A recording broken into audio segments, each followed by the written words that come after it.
El Gobierno del Estado de Nuevo León y la Universidad Autónoma de Nuevo León presentan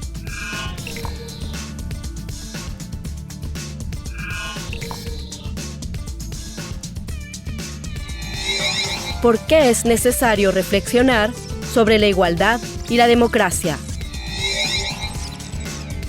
Porque aún no hemos conseguido ni la una ni la otra.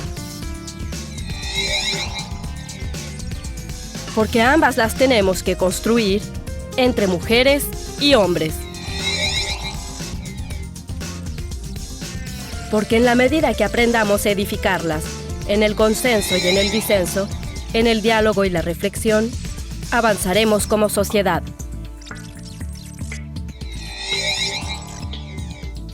De par en par, igualdad. Segundo Seminario Igualdad y Democracia, del 12 al 14 de febrero de 2014.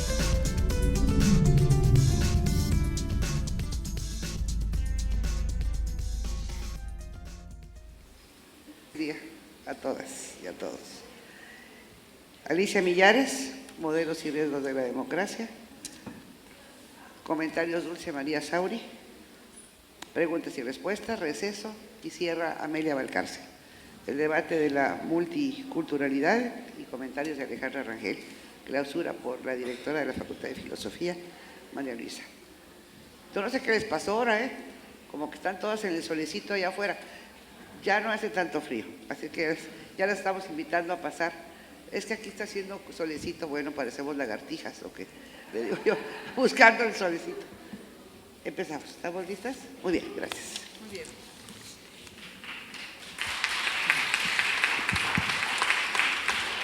Recuerdo que el año pasado, justamente en estas fechas, Amelia Valcárcel empezó felicitándolas a todas y a todos por feliz día, pero no de San Valentín, sino de San Cobardín. Me encantó esa frase como una manera de empezar este día en el que menudearán las flores y las mieles por todas partes, mientras nosotros hacemos osudas reflexiones y escuchamos con muchísimo gusto a Alicia Millares hablar sobre modelos y retos y riesgos de la democracia. Gracias. Gracias. Yo creo que no hay mejor día de San Valentín que estar aquí con todas y con todos vosotros. No creo que haya mejor día. Y la verdad es que una siente emoción por estos 3 días y también cierta tristeza, porque se acaba y nos tenemos que ir, en fin. Son emociones encontradas y sentimientos encontrados. Pero eso, feliz día a todas y a todos.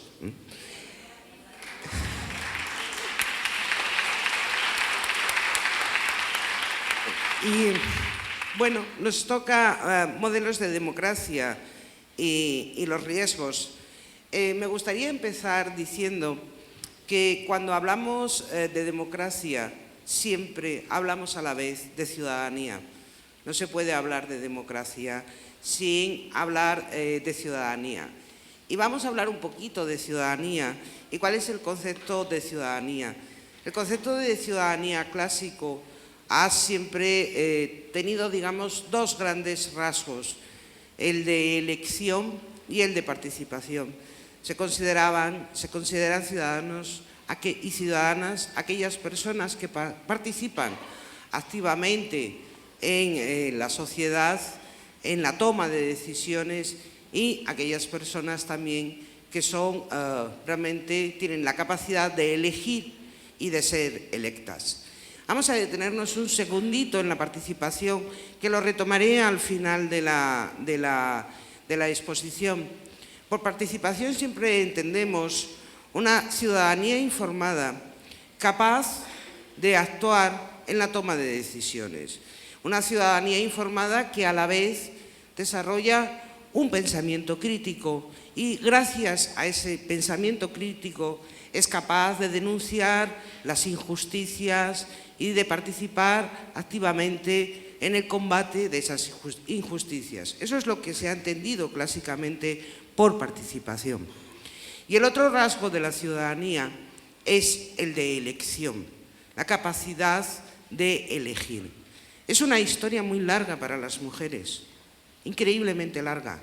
Es una historia que comienza en el 1848 con la Declaración de Seneca Falls, un texto muy breve, 11 puntos que tiene esa declaración, un folio y medio, donde al final de exigir, y digo exigir, porque cada vez que las mujeres hemos conseguido un derecho, siempre alguien habla no de la lucha de los derechos de las mujeres, sino de la concesión.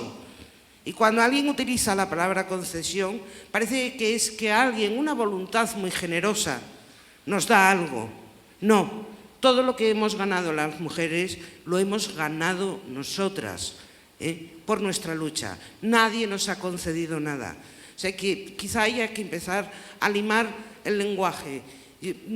A mí me molesta profundamente encontrarme siempre la expresión, la concesión del derecho al voto de las mujeres. ¿Qué es esto? Es la lucha. Una lucha de un siglo que, como digo, comenzó en 1848 y que un siglo después, digamos, una buena parte de las mujeres del planeta habían obtenido el derecho al voto, con los interregnos de las dictaduras y, por lo tanto, con los interregnos de arrebatarte ese voto que tanto había costado. Pero aún, a día de hoy, hay algunos países donde las mujeres están en trámite de conseguir ese voto, están en trámite de poder elegir, de poder estar en la toma de decisiones para elegir quién los gobierne.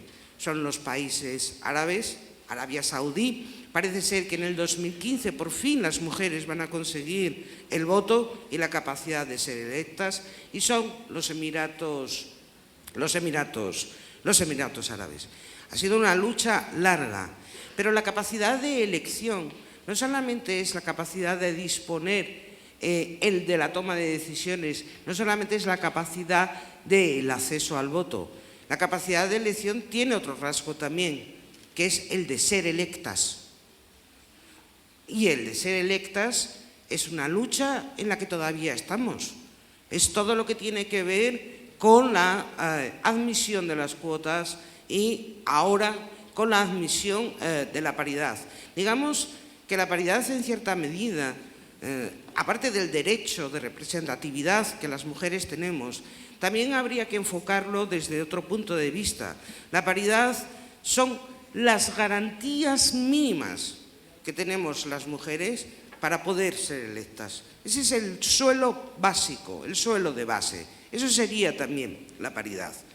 Pero fijaros, vamos a suponer, y eso ya, digamos, conformaría el arco de que las mujeres, una vez que tengamos obtenido totalmente la capacidad de ser electas y la participación, sería el marco de lo que siempre hemos llamado como ciudadanía plena. Supongamos que ya lo hemos conseguido, ya la tenemos. Vamos a olvidarnos de todos los avatares, vamos a olvidarnos que incluso hay todavía mujeres en buena parte del planeta que no tienen, digamos, garantizados los mínimos para acceder a la representatividad, que incluso hay mujeres en la parte del planeta que todavía no tienen ni siquiera garantizado la posibilidad de elegir. Vamos a suponer que por fin ya estamos. Hemos conseguido la ciudadanía plena. Un siglo y medio después hemos cerrado aquella lucha que se abrió en 1848. ¿Y qué sucede? Sucede que cuando las mujeres estamos al tantito así de conseguir la ciudadanía plena, hete aquí que la ciudadanía cambia de sentido. ¡Qué casualidad! ¡Qué casualidad! Es decir, la ciudadanía, el concepto de ciudadanía clásico que pasaba por los rasgos de elección y participación, ahora es muy antiguo, ya no recoge todas las peculiaridades. Y en los últimos 15 años han proliferado propuestas de ciudadanía que cuanto menos deberíamos analizar, porque muchas de ellas excluyen de nuevo a las mujeres de esas nuevas modalidades de ciudadanía. Y solamente para que tengáis una muestra de la cantidad de ciudadanías que hemos estado innovando en los últimos años. Propuestas de ciudadanía. Ciudadanía cosmopolita, ciudadanía compleja, ciudadanía activa, ciudadanía multicultural, ciudadanía intercultural, ciudadanía diferenciada, ciudadanía social, ciudadanía ambiental, ciudadanía democrática, que esta ya es rizar el rizo, y ciudadanía económica. Y solamente les estoy dando una pequeña muestra de las últimas propuestas que ha habido en estos últimos años en ciudadanía. Ayer estuvimos viendo lo que supone, por ejemplo, la ciudadanía diferenciada. La ciudadanía diferenciada toma como rasgos el grupo social y la identidad. Ya hemos visto cómo esa ciudadanía diferenciada al interior de los grupos sociales puede generar la exclusión de las mujeres, puesto que no les reconozcan la ciudadanía. Y también hemos visto cómo esa ciudadanía diferenciada puede hacer de todas las mujeres un grupo social que se dedique a, digamos, realizar una cultura propia de mujeres, con lo que eso supone de desaparición, de segregación con otros grupos sociales. Por lo tanto, no voy a pararme en ella, me voy a parar en otras dos, para que veamos cómo estas propuestas de ciudadanía, insisto, en el fondo van a excluir a las mujeres de la ciudadanía. ¿Qué nos vamos a pasar otro siglo y medio luchando por estas nuevas propuestas? O a lo mejor hay que empezar a criticarlas. Porque a lo mejor estas propuestas de ciudadanía lo que están poniendo en riesgo también es la propia democracia. Vamos a ver. Una propuesta de ciudadanía por un gran teórico, por un gran filósofo, un filósofo comunitarista, la ciudadanía compleja de Michael Walzer. ¿Qué dice Walzer respecto de lo que es ciudadano? ¿Cómo adquirimos las personas la competencia cívica? Tradicionalmente, las personas hemos adquirido la competencia cívica mediante la actividad política y mediante nuestra salida al mundo del mercado, al mundo laboral, las relaciones que ello genera, y vamos adquiriendo esa competencia cívica por la cual vamos midiendo nuestras responsabilidades. Sin embargo, para Michael Walzer, los ciudadanos no podemos adquirir o no deberemos adquirir la competencia cívica mediante la acción política y mediante el mercado o las relaciones que establecemos en el mundo laboral, porque, y dice él, son actividades monopolísticas. Esto es, lo que Walzer viene a decir es que la actividad política es propia y única y exclusiva de los políticos, lo cual ya me parece una dimensión de la política terrible. Como dice que es propia de los políticos, el resto de las personas no adquiriremos nuestra competencia cívica a través de la política. El matiz es serio, de verdad. ¿Cómo se adquiere entonces, según Walzer, la ciudadanía? La ciudadanía y la competencia cívica se adquiere, según él, mediante las redes asociativas de la sociedad civil. Esto es, mediante la participación voluntaria de las personas en las organizaciones civiles, es como las personas adquieren las nociones de respeto y de autorrespeto. Y yo me pregunto, ¿y qué pasa con las personas que no quieren participar voluntariamente en las organizaciones civiles? Excluidas de la ciudadanía.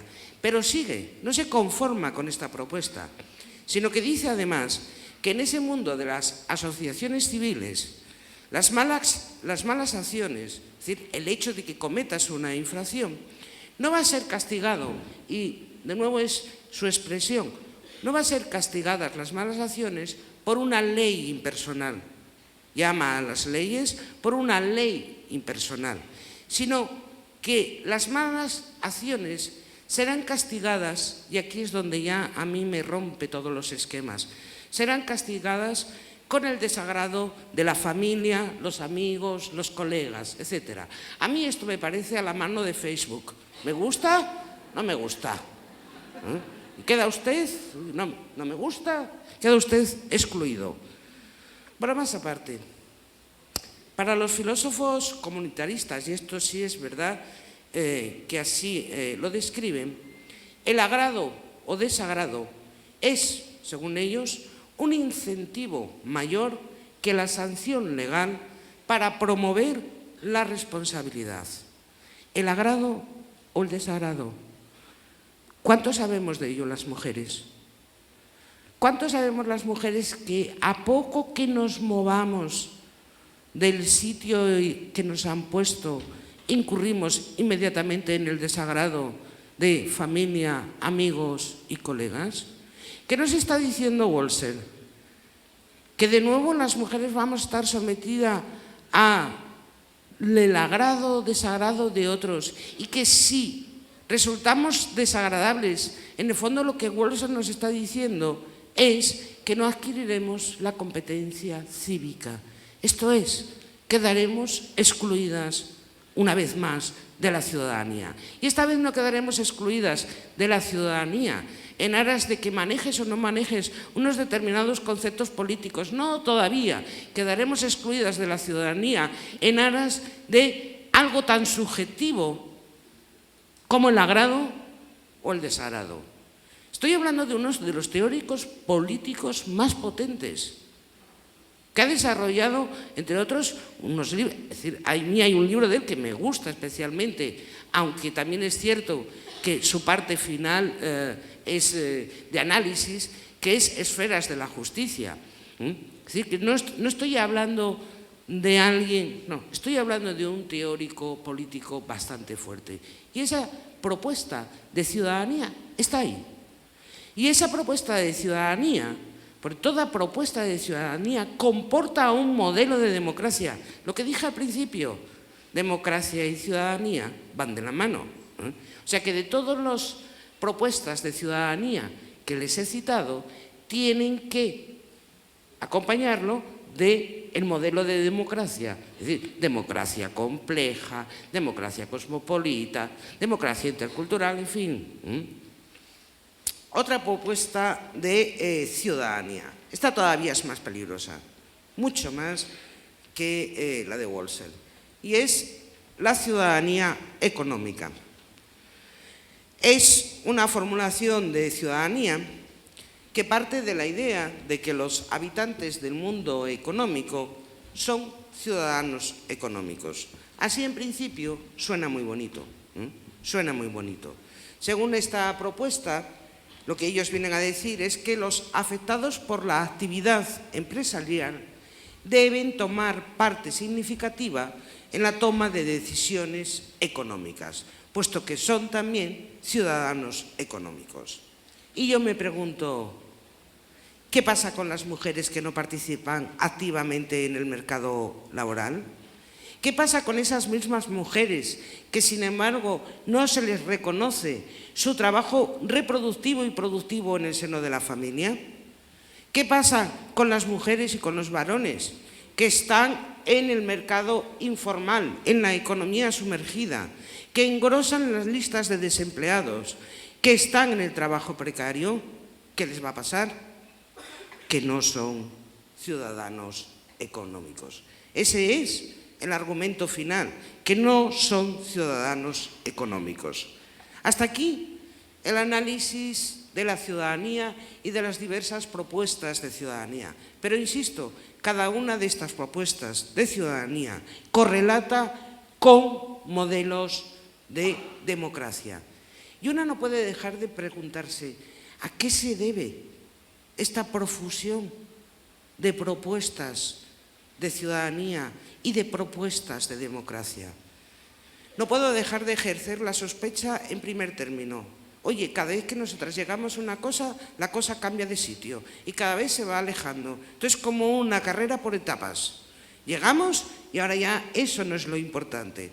Es igual que cuando tienes una formación bastante amplia, un currículum extenso para conseguir el acceso a un puesto de trabajo y dices, lo tengo completito. Oye, y da la casualidad que justo te piden lo único que no tienes. ¿A cuántas de ustedes no les ha pasado eso? Y dices, pero si yo me había formado para llegar a esto y justamente ¡pum!, cambia. Bueno, pues con la ciudadanía y con la democracia está pasando algo similar. Cada vez que un grupo excluido accede a lo que ha sido la concepción clásica, oye, enseguida somos muy inventivos y muy creativos. Pero realmente esta profusión de conceptos de ciudadanía y de modelos de democracia responde realmente a la invención política, o más bien responde al miedo sobre un futuro incierto y muy próximo. Y yo tengo la sensación de que toda esta profusión de modelos de ciudadanía, toda esta profusión de modelos de democracia responde más bien a la inquietud sobre el futuro próximo. Inquietud no exenta de, digamos, una determinación. Es decir, lo que veo es una profusión de modelos, pero cada vez más estoy viendo cómo se abre paso un modelo y un concepto de ciudadanía. Cada vez más estoy viendo cómo quizá vamos hacia un modelo de ciudadanía económico y, por lo tanto, cada vez más vamos hacia un modelo de democracia económico. ¿Y qué me da la pista de ello? En parte me lo da el cambio en el lenguaje político. Es decir, cómo el trasvase que se ha producido del lenguaje político al lenguaje económico, en los propios estados y en los propios gobiernos. Repasemos conceptos clásicos de la política: gobierno, compromiso, pueblo soberano, representación, negociación colectiva, igualdad. Y curiosamente, cada uno de estos conceptos se ha reemplazado por un léxico de inspiración económica. Gobierno por gobernanza. ¿A qué le suena lo de la palabra gobernanza? ¿Qué significa gobernanza? ¿A qué remite realmente en el imaginario? ¿A gestión? ¿A administración? Pero está desposeída de toda la fuerza que conlleva la palabra, de toda la fuerza política que reside en la palabra gobierno o que reside en la palabra pueblo soberano. Gobernanza, socios por pueblo soberano.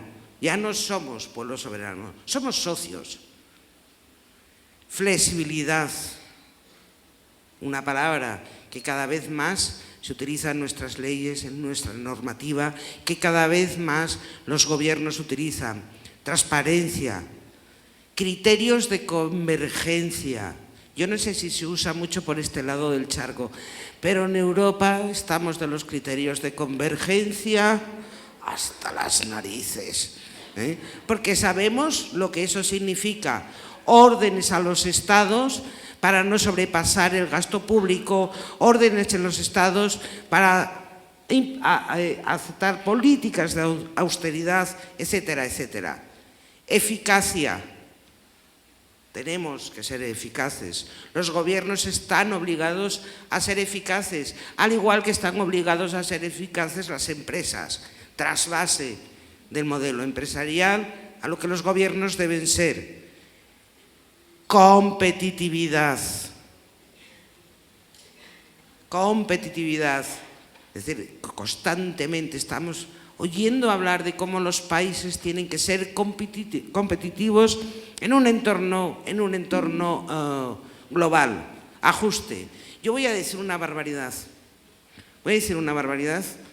Pero a veces tengo la terrible sensación de que los ciudadanos, las personas, estamos asistiendo, noqueados quizá también por las circunstancias, a un trasvase de nuestros rasgos de ciudadanía a los estados. Es como si ahora los estados fueran los ciudadanos. No sé si me logro explicar.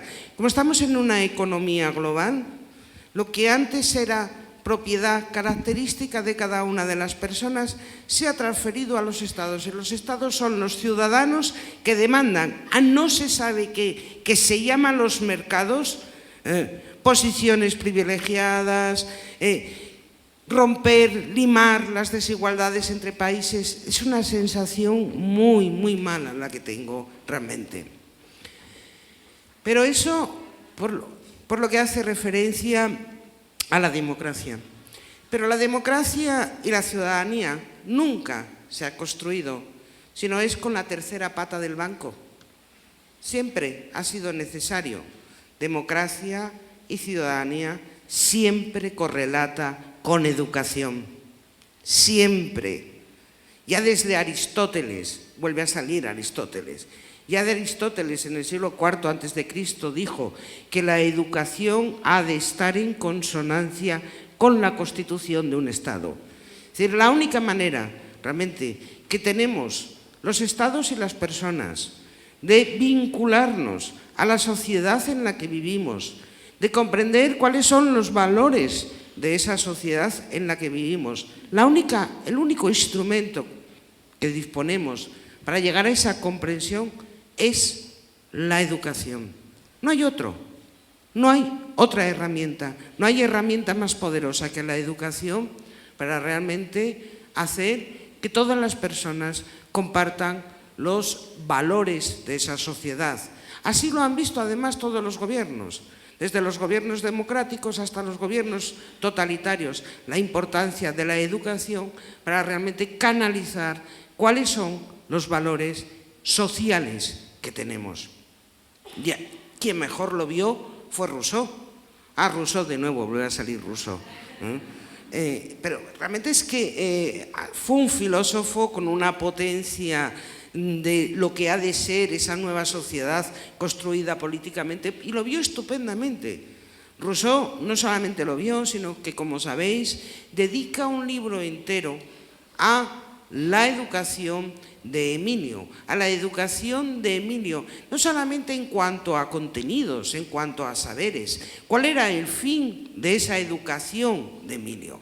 El fin de la educación que nos propone Rousseau en el Emilio es realmente conseguir un individuo que se haga un individuo cívico, que se haga responsable de la ciudad, el país en el que vive. Eso es lo que plantea el Emilio. Es lo que en mi país llamaríamos educación para la ciudadanía. Es decir, a las personas se nos educa para vivir en las sociedades en las que estamos. Pero, ¿qué sucede a día de hoy en la educación? Porque no es algo que suceda en México, no es algo que suceda en España. Es decir, realmente la educación está cambiando. Ese ideal clásico de la educación que pivotaba sobre tres cosas. La educación consistía en formar, instruir y educar. ¿Formar qué? Formar a las personas para la salida al mundo laboral. ¿Instruir en qué? Instruir en valores para que las personas fueran competentes cívicos de la sociedad en la que vivían. Instruir remite siempre a la idea de ciudadanía. Y educar, ¿para qué? Para la realización personal. Dotar a la persona de las herramientas necesarias para que se realice y se autorrealice. Sin embargo, ¿qué está sucediendo a día de hoy? Que ese enfoque clásico de educación, ese enfoque de la educación orientado hacia el desarrollo de las capacidades está cambiando. Y está cambiando hacia un enfoque educativo orientado única y exclusivamente al crecimiento económico. Esa es la realidad educativa en la que estamos viviendo. Martha Nussbaum, en un texto, a mi modo de ver, fantástico, habla, que se titula Sin fines de lucro, habla precisamente de esto, de cómo la educación se está produciendo un trasvase en términos educativos, habla incluso de una crisis mundial en materia de educación, porque se está produciendo una orientación de la educación hacia el enfoque económico. Veamos, si no, algunos de los rasgos de la nueva educación. Insisto, no sucede en México, no sucede solamente en España. Al menos sucede en todos los países que están inscritos en la OCDE. Al menos en esos. Primer cambio en el lenguaje. Ahora no se habla de alumnado, se habla de capital humano. ¿A qué le suena lo de capital humano? ¿Qué sucede cuando tú, en vez de hablar de alumnado, hablas de capital humano? Pues sucede que entiendes la educación no como un derecho. Eso es lo primero. Sucede que entiendes la educación no como un derecho, sino como una actividad que tiene un coste y un rendimiento. Y por lo tanto, su producto es asimilable a una mercancía. Con lo cual, si tú entiendes el alumnado como capital humano, de ahí a un paso a entender los centros de enseñanza como empresas que además tienen que dar una buena cuenta de resultados, no hay nada más, no hay ni un paso, va inmediato. Es decir, ¿qué vamos a exigir de nuestros centros de enseñanza? Que se conviertan en empresas educativas a través de las cuales nuestro capital humano obtenga un buen rendimiento. ¿Dónde ha quedado la idea de que la educación es un derecho? Que además la educación es el único derecho del cual disponemos para que realmente se produzca algo muy importante, que es la movilidad social. Revisen sus leyes. Yo he revisado la mía. Acabamos de aprobar una reforma educativa que responde a todo esto. No he visto la palabra movilidad social por ningún lado en el texto de la norma que acabamos de aprobar. Cuando de siempre la educación, si algo es la única herramienta además a través de la cual las personas que nacen en una situación desfavorecida pueden, mediante su aprendizaje, aspirar a algo mejor de aquello en lo que han nacido. Desaparecido de cualquier reforma, de cualquier ley educativa. Ya no se oye hablar de eso. Otro cambio en el lenguaje. Cuando utilizamos la palabra talento en vez de capacidades. Talento. En la reforma educativa que se acaba de aprobar en mi país, la palabra talento aparece referenciada 15 veces. La de capacidades, 2. ¿Qué significa talento? ¿Qué entendemos por talento? Lo primero que entendemos todos por talento es una disposición natural, que si la tienes, muy bien, y si no la tienes, se siente. Eso es lo que significa la palabra talento. Ahora, incorpórenme usted la palabra talento a la educación. ¿Qué significa? Y además, pónganle la otra cuña de la que hablé, el rendimiento. Significa que entonces privilegiaremos, favoreceremos el desarrollo educativo de aquellas personas que tengan talento y para nada favoreceremos el desarrollo educativo de aquellas personas que no tengan talento, porque además va a ser un costo económico y encima no voy a obtener la productividad de ese costo económico. ¿Me estoy explicando? Talento. Por fin entendí, gracias a la reforma educativa de mi país, tantos años, pero por fin la entendí, la parábola de los 10 talentos, la parábola de los talentos de Mateo. ¿Recuerdan el final de la parábola de los talentos? No, pero se la digo. Al que tiene se le dará, pero al que no tiene, aún lo que tiene se le quitará. Y talento en la reforma educativa.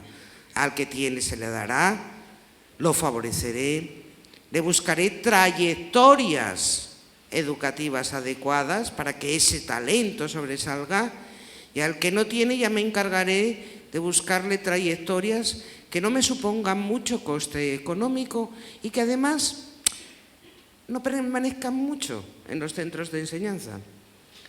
Acompañado con la palabra trayecto aparece siempre trayectorias flexibles, pero no me voy a ir todavía del talento. Talento, ¿y qué medimos? ¿Qué se mide por talento? Porque según Howard Gardner, un psicólogo que además, bueno, lo hemos hecho premio Príncipe de Asturias hace, me parece que 2 años.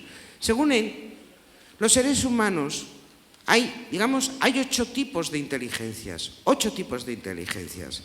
Inteligencia matemática, inteligencia verbal, inteligencia espacial, inteligencia musical, inteligencia corporal, inteligencia naturalista, inteligencia intrapersonal e inteligencia interpersonal. Según Howard Gardner, todos los seres humanos, todos, al menos poseemos 3 tipos de estas 8 inteligencias. 3. Pero ¿qué sucede si en nuestros establecimientos de enseñanza nada más que nos fijamos en el talento matemático, en el talento verbal y en el talento en ciencias naturales? ¿Qué pasa con un individuo, con una persona que no posea la inteligencia matemática, pero sí posea la inteligencia corporal o sí posea la inteligencia interpersonal? Pues que a lo mejor resulta que de acuerdo a nuestros indicadores educativos lo consideramos un fracaso escolar y sin embargo es una persona con talentos, pero como esos talentos no aparecen en el currículum educativo, pues es un fracaso escolar. ¿O acaso no sabemos que buena parte, pero cuando hablo de fracaso escolar, el fracaso escolar se puede producir porque alguien realmente no tenga algunas capacidades, pero también porque alguien sobrepase esas capacidades. Todas y todos los que somos docentes sabemos que una persona que realmente es una persona creativa, eso que hemos dado en llamar muy inteligente, en muchas ocasiones son también un fracaso escolar. Porque claro, una educación tan sesgada, cuando únicamente mira la inteligencia matemática, la verbal y la de ciencias naturales, se nos pueden escapar muchas personas talentosas, demasiadas se nos escapan. Por lo tanto, talento por capacidad, que viene acompañado además de otra sustitución que a mí me produce muchísimo enojo, la sustitución de conocimiento por competencias. ¿Les suena? Ahí me imagino que habrá docentes en esta sala. La sustitución de conocimiento por competencias. Y cuidado, no es una sustitución baladí, no lo es en absoluto. Conocimiento siempre hace referencia a un acervo realmente muy variado de lo que una persona puede aprender. Competencia, por el contrario, hace única y exclusivamente referencia a una visión absolutamente utilitaria de la educación. Una visión utilitaria de la educación, de una educación, insisto, enfocada al crecimiento económico, que a lo mejor lo único que busca son, de un lado, trabajadores flexibles o trabajadores autónomos. Eso es lo que significa la palabra competencia. Pero si además decimos que la educación tiene que producir rendimiento, que la educación se basa en el talento y que además hemos de generar individuos competentes, sucede que entonces nada más que vamos a valorizar aquellas materias que consideramos útiles y pragmáticas para ese modelo que estamos fabricando. Esto es, vamos a valorizar materias como el inglés, porque creemos que es una asignatura utilitaria que nos sirve para la promoción social, vamos a favorecer materias como matemáticas, como algunas de las ciencias y del lenguaje. Bueno, la literatura se descuelga de este asunto, ¿eh? Lo que queremos es que, bueno, que la gente tenga la suficiente habilidad lingüística para que no hable por interjecciones, ¿eh? Eso sí, es decir, la mínima, ¿no? Pero poco más, poco más. ¿Qué va a suceder en ese marco competitivo? ¿Qué va a suceder en ese marco competitivo con las asignaturas o materias más humanistas, que van a ser absolutamente desvalorizadas, porque se van a considerar materias inútiles para educar a una persona, para ser un trabajador flexible o trabajador autónomo? Eso es lo que va a suceder, eso es lo que está sucediendo de hecho. En mi país, esta reforma educativa acaba de sacar la filosofía del bachillerato, la historia de la filosofía ya ni siquiera se va a ver en el bachillerato de humanidades. Acaba de convertir la ética en una asignatura optativa en lo que ustedes llaman en el preparatorio, la educación obligatoria hasta los 16 años. Claro, es una asignatura absolutamente inútil. No sirve para dedicarte a ser ingeniero, a lo mejor conocer los valores. Pero ¿para qué sirven las asignaturas humanistas? ¿Para qué sirven? Sirven para la adquisición de valores, pero sirven para algo más que la adquisición de valores. Sirven para que los seres humanos adquiramos sentido crítico. Gracias a ese sentido crítico tomaremos las decisiones críticamente, sabremos denunciar las injusticias. Sirven para eso, pero sirven todavía para algo más. Es a través de las materias de humanidades como las personas sabemos cuáles son los valores sociales que compartimos. Es a través de esas. Es a través de las materias de humanidades como los seres humanos contrastamos lo que ha sido la historia de las personas, lo que ha sido el mundo de los valores y sabemos dirimir lo bueno de lo malo.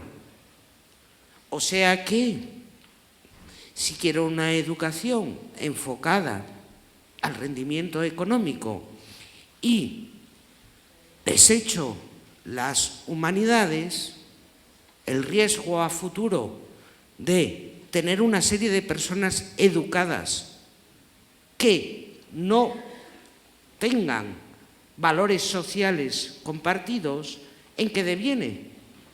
En un riesgo para la democracia como forma de gobierno.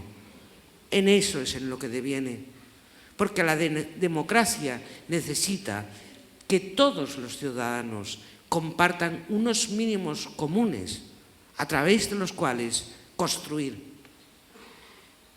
Sentido crítico, parece que no lo queremos.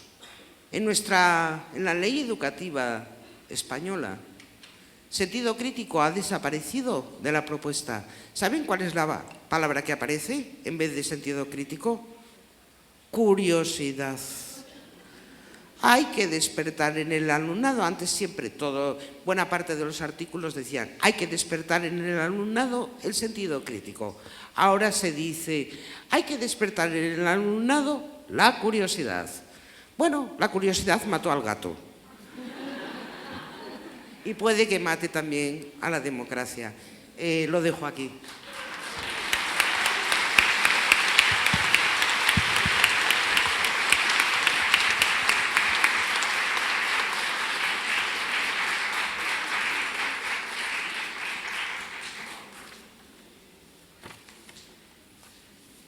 Considero que ha sido una excelente exposición que pone en el dedo de una llaga que ahorita está doliendo especialmente en México ante las reformas constitucionales y la posibilidad de no solo elaboración de las reformas a la legislación reglamentaria y secundaria del artículo 3 constitucional, sino muy particularmente a los programas educativos que se desprendan de las mismas.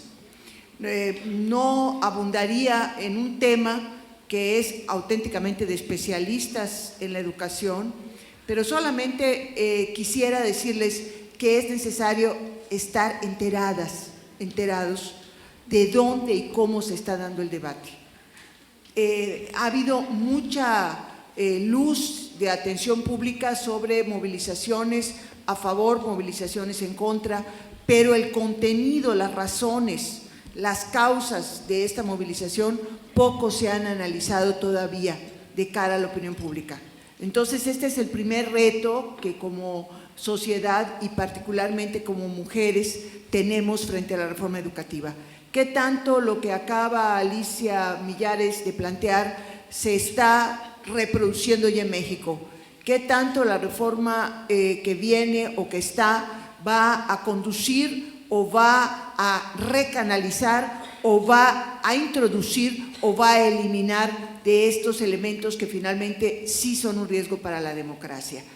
Pero déjenme decirles que yo había pensado aportar a la discusión, porque finalmente creo que eso es, y en razón de todas las preguntas del día de ayer, creo que entablamos una discusión, un debate, bienvenido así sea.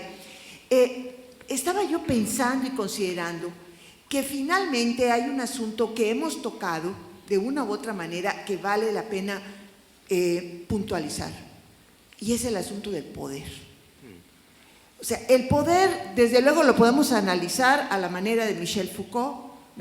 Todos somos agentes de poder, sujetos de poder, pero yo quisiera dar una definición operacional del poder. Y una definición que estoy sacando de un libro, que voy a hacer referencia en varias ocasiones a él, de Moisés Naim, que se llama El fin del poder. Dice: es la capacidad de dirigir o impedir las acciones actuales o futuras de grupos o individuos.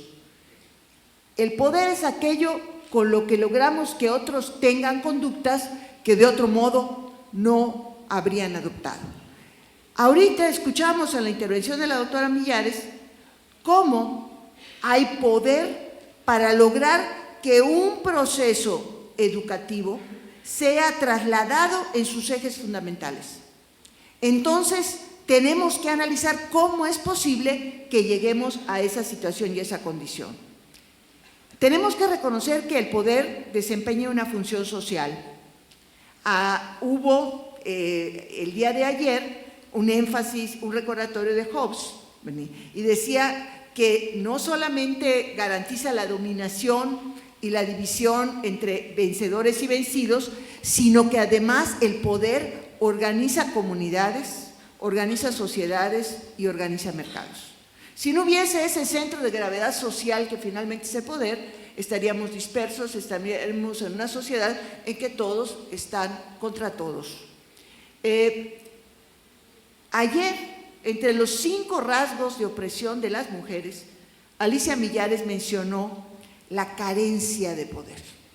La relación de las mujeres con el poder es una relación ambivalente.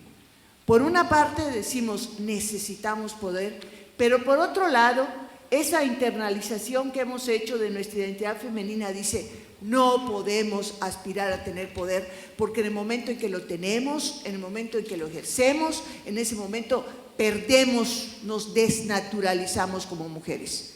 Entonces, el poder, por lo tanto, es algo negativo cuando una mujer decide empoderarse. Y solamente lo dejo, no es mi intención hacer el análisis de la perspectiva psicológica, pero sí desde la perspectiva política. Entonces, si lo combinamos con la forma de gobierno, que es la democracia, que fue definida como tal el primer día, que está basada en el principio de mayorías, en los valores básicos de igualdad, libertad, fraternidad, solidaridad, que garantiza las libertades públicas y los derechos individuales. Así lo dijo Amelia Valcárcel el primer día. Pero también Amelia Valcárcel dijo, la democracia es una forma moral de vida. Yo les quiero recordar a todas y a todos la definición que tiene nuestra Constitución de democracia, porque muchas veces andamos buscando, como el pájaro azul, afuera de la casa, ¿verdad?, y no sabemos lo que tenemos adentro. La Constitución, así sea con todos los cambios y reformas que has vivido y sobrevivido, y lo de sobrevivido lo pongo entre comillas, sigue siendo la representación del pacto social entre los mexicanos. Y bueno, vamos a ver qué dice el artículo 3, porque la definición de democracia en México no está en cualquier parte. Está en el artículo dedicado a la educación, que es el 3. Y dentro de los criterios de la educación está, lo cito, considerando a la democracia no solamente como una estructura jurídica o un régimen político, no es solo una forma de gobierno, no es solo que esté basada en el principio de mayorías, sino como un sistema de vida fundado en el constante mejoramiento económico, social y cultural del pueblo. Esa es la definición. Decía la doctora Millares que no se habla de la movilidad social. Esta es la forma constitucional de hablar de justicia social, y la aspiración en la Constitución mexicana, que está vigente y que como sistema normativo y de valores sigue teniendo el mayor peso en la Constitución social de México como nación, lo define muy claramente. Hay democracia en la medida que hay mejoramiento económico, social y cultural del pueblo. Esa es la vara con la que tenemos que medir si este país es o no democrático. No solamente si nuestras elecciones están bien organizadas, si se respeta la emisión del voto, si se cuentan bien, si no hay trampas electorales, etcétera. Porque ese debate, propiamente dándole sesgo electoral a la democracia, nos ha dejado en la oscuridad todos estos elementos que la propia Constitución contiene. También el otro gran ente que tenemos que reflexionar y que está vinculado al poder, pues es el Estado. Alicia Millares citó a Hobbes, decía que en el tránsito al Estado los seres humanos pactamos para vivir en paz y seguridad, para lo cual entregamos parte de nuestra libertad. Así lo señaló el día de ayer. Entonces, el Estado como tal, su responsabilidad fundamental es defender los derechos humanos de las personas. Lo recordó Enore Uranga el día de ayer con mucha precisión y mucha claridad. No hay otra función más que defender derechos, no otorgarlos, defenderlos. A la vez, las personas tenemos el derecho de exigirle al Estado que nos garantice la paz y la seguridad.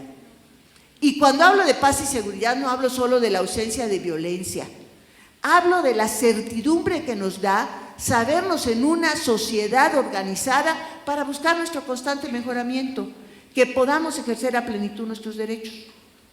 Por eso tenemos las mujeres el derecho de exigirle al Estado que remueva todos aquellos obstáculos que tenemos enfrente para ejercer eficazmente nuestros derechos. No hay que olvidarlo.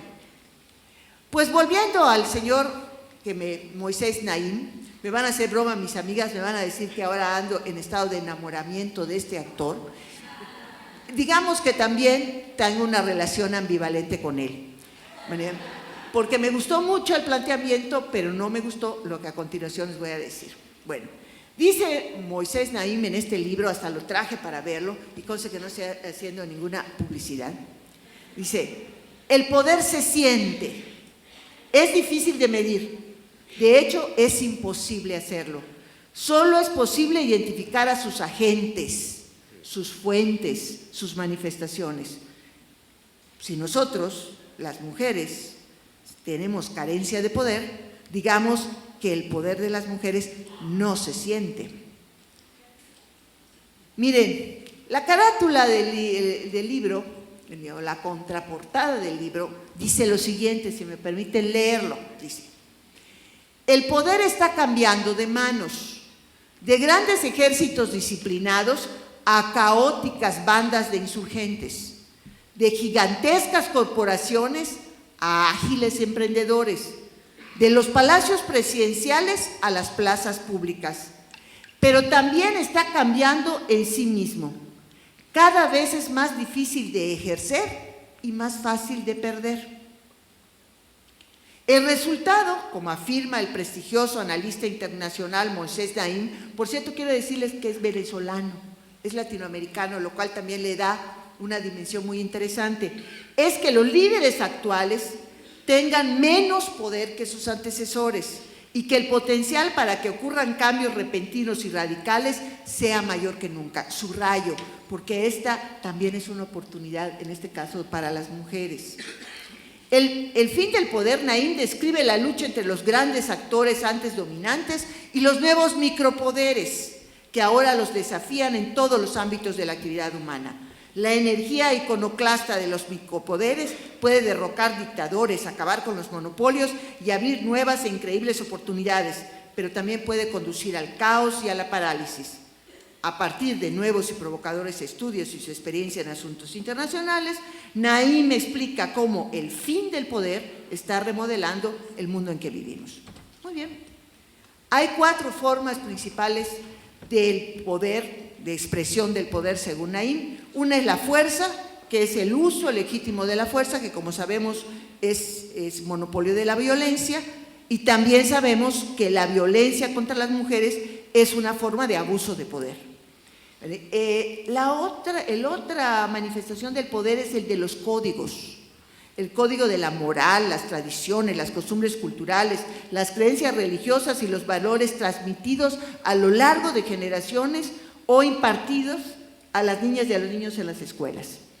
Es esta manifestación del poder la que activa nuestro sentimiento de obligación moral. Ese sentimiento de obligación moral del que habló Amelia Valcárcel. El tercero es el poder que se manifiesta por el mensaje, o sea, el poder de la publicidad, la capacidad de persuadir a otros y hacerles ver la situación de tal forma que se sienten impulsados a promover los objetivos y los intereses del persuasor. Y aquí también las mujeres tenemos mucho que analizar y que debatir sobre esas formas de persuadirnos para reafirmar el lugar en la sociedad que nos han asignado culturalmente. Transforma el sentimiento, fíjense, de los clientes a través de alterar su percepción de la situación. Bueno, una forma muy rudimentaria, es decir, que las mujeres somos las reinas del hogar. No mandamos en la sociedad, pero en la casa seguramente que mandamos. Yo cada vez que oigo a un señor decir, bueno, en mi casa manda mi mujer, y generalmente mientras más poderosos en la escala jerárquica de político-administrativa son, más tratan de convencernos de que ellos no mandan en su casa. Ese es el ámbito de la mujer. Es más, hasta se sienten orgullosos de decirse mandilones, ¿no? Bueno, la cuarta manifestación del poder es la recompensa. Cualquier persona con la capacidad de ofrecer recompensas materiales dispone de una importante ventaja a la hora de lograr que otros se comporten de manera coincidente con sus intereses. Aquí también estamos en total desventaja en relación al poder. No tenemos las mujeres como tales recursos materiales suficientes para inducir a otros. Es más, si vemos en el intercambio sexual, es mucho más frecuente hablar de la prostitución desde la perspectiva de hombres que adquieren que mujeres que adquieren de los hombres. Eso también nos da una dimensión muy cercana, por no hablar de otro tipo de recompensas de que pueda disponer, cuando hablamos solamente de recompensas materiales, no afectivas, las mujeres para lograr ejercer poder y convencer a otros de hacer lo que ellas quieren. También hay 3 cuestiones que están revolucionando el poder. El poder del más, somos mucho más en el mundo, mucho más en las sociedades. ¿Saben que somos 120 millones de mexicanos? Estaba yo recordando Yo nací en 1951. Cuando nacimos en México, cuando nací yo en México, difícilmente éramos 25 millones. Ese es el grado acelerado en que ha aumentado la población de México. También otro factor que revoluciona es la migración. Pero no solo la migración rural-urbana. México es una población predominantemente urbana. De esos 120 millones de seres humanos que habitamos este país, alrededor de 25 millones viven todavía en comunidades que el censo considera como rurales de menos de 2.500 habitantes. Pero mucho ojo, porque son comunidades rurales, pero que están en las goteras de las ciudades. Entonces ya su carácter rural está dado por un subterfugio estadístico solamente. Pero los valores predominantes, los que se transmiten a través de los medios de comunicación masiva, son valores de sociedades urbanas. Y el tercer elemento, bueno, en el caso de la movilidad, para nosotros en México, es particularmente importante la migración hacia los Estados Unidos. Si deciden leer el libro, se van a encontrar que para el autor la primavera árabe no fue necesariamente la del internet y de las redes sociales, sino dice que son las tarjetas de prepago, las tarjetas telefónicas, la manera como se comunicaban los migrantes de esos países que estaban en Europa con sus familias y les alentaban, les decían, los motivaban mucho más que el internet. Por esa razón, cuando cierran esos países, esos gobiernos, el internet, el movimiento continúa, porque es el teléfono. Y francamente, quedarse sin teléfono, pues ya hasta los más autócratas de los autócratas se la piensan. La tercera revolución es la revolución de la mentalidad, dice el autor, porque tenemos, ya lo señalaba la autora Millares, clases medias más educadas, en un sentido amplio. En Europa las clases medias se están viendo depauperadas, quizá es lo más grave de la situación que está sucediendo. En los países llamados emergentes, entre los cuales nos encontramos, las clases medias se están viendo engrosadas, están aumentando. Incluso si vemos la información estadística, vemos que la mitad de los mexicanos están considerados en situación de pobreza en distintos grados, no necesariamente pobreza extrema. La otra mitad, excepto una franja muy pequeñita, son consideradas clases medias. Pero la cuestión más importante es, otra vez, del mundo de los valores. No es que la mitad más pobre se asuma como tal. La mitad más pobre guía sus conductas a través de los valores de clase media, aunque desde el punto de vista estrictamente hablando del poder adquisitivo, volvemos a los criterios económicos, no lo sea. Y esto son, en este marco, digo yo, que no el autor, las mujeres tienen más educación, han entrado más al mercado laboral y hay también una revolución en ese sentido que se está dando.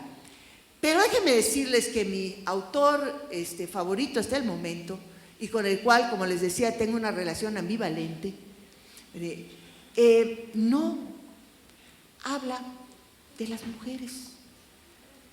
Tomé el glosario, al final viene aquí la relación de todas las palabras y los conceptos por orden alfabético, entonces fue muy fácil. Me fui, ¿dónde dice mujeres este señor en este monstruito? El fin del poder. Nos nombra en 6 ocasiones. 1, el largo de las ajayas, cuando hace referencia de qué tan largo, qué tan corto puede ser. Pues entiendo que las ajayas son los vestidos de las mujeres musulmanas. 2, partidos políticos, y entre comillas cito, que gastan ingentes cantidades de energía en el empeño que sea obligatoria la paridad entre sexos, como en Argentina y Bangladesh. A mí me suena eso de ingentes cantidades de energía, es como decirles, miren, estos andan en estas cosas que son triviales y se olvidan de lo fundamental. 3, la alusión en el apartado de mentalidad de las mujeres trabajando en las fábricas de municiones francesas en la Primera Guerra Mundial, junto con los niños y con los ancianos. Nada más. El Cuarto, el hecho de que hubiera más mujeres formadas, entre comillas, estaba creando tensión en los matrimonios conservadores, con los consiguientes conflictos conyugales y divorcios acelerados a instancias de los maridos que se sentían amenazados. Está en la página 106. Esto es en relación a los valores y criterios.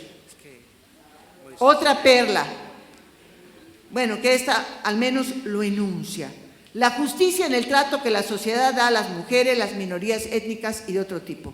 Las mujeres como minoría. Y por último, hay un reconocimiento a la participación de las mujeres, pero en las iglesias carismáticas de América Latina, como apóstoles, obispas y profetisas entre los carismáticos. Esta está en la 291. Y no más. O sea, este libro que aspira a hablar del fin del poder, de las nuevas formas del poder, el movimiento feminista, olvídense, la palabra feminista no está, o sea, definitivamente la F, pum, pum, pum, ni una cosa, ni una mención. Que para nosotras, para nosotros, es tan importante y vital, incluso como un paradigma y una teoría que interpreta el mundo, aquí no está.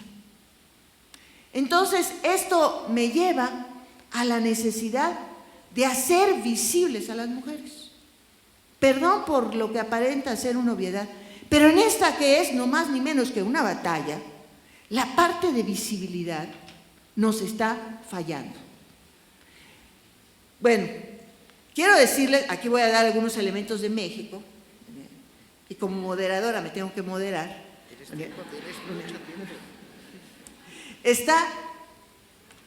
El Estado está débil. No cabe duda, no voy a venir aquí, las razones por las cuales el Estado en México ha evolucionado en las últimas décadas hacia un estado de debilidad. Hay un crecimiento de lo que afortunadamente ya adquirió carta de naturalización en el lenguaje de los políticos, cuando menos al principio de la administración actual, que es de los poderes fácticos. Lo que estaba en los conciliábulos académicos saltó ya a la voz del secretario de Gobernación, que habló de los poderes fácticos. Bueno, ¿qué son los poderes fácticos? Pues el más conocido y reconocido es el económico, el de la comunicación, información, el religioso, desde luego, ¿verdad? Y el del crimen organizado, en el caso de México. Es un poder fáctico.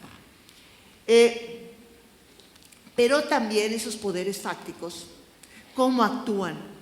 Es la capacidad de desarrollar lo que se ha dado en llamar la vetocracia. No sé si ustedes tuvieron la oportunidad hoy en la mañana de escuchar el noticiero de Carmen Aristegui antes de venir para acá. Estaba el debate sobre una resolución de un juez de lo civil del Distrito Federal que le dijo al órgano de telecomunicaciones, rechinando de nuevo, que es el IFETEL, tú no puedes resolver sobre ese asunto que tiene que ver con la transmisión obligatoria de los canales de televisión abierta a través de los canales de televisión restringida, lo que se llama el must carry y el must offer, que la Constitución lo dice. Entonces Dish, que es la empresa que está retando a Televisa, dijo, pues yo, ya se reformó la Constitución, ya se promulgó, subo los canales de Televisa y de TV Azteca.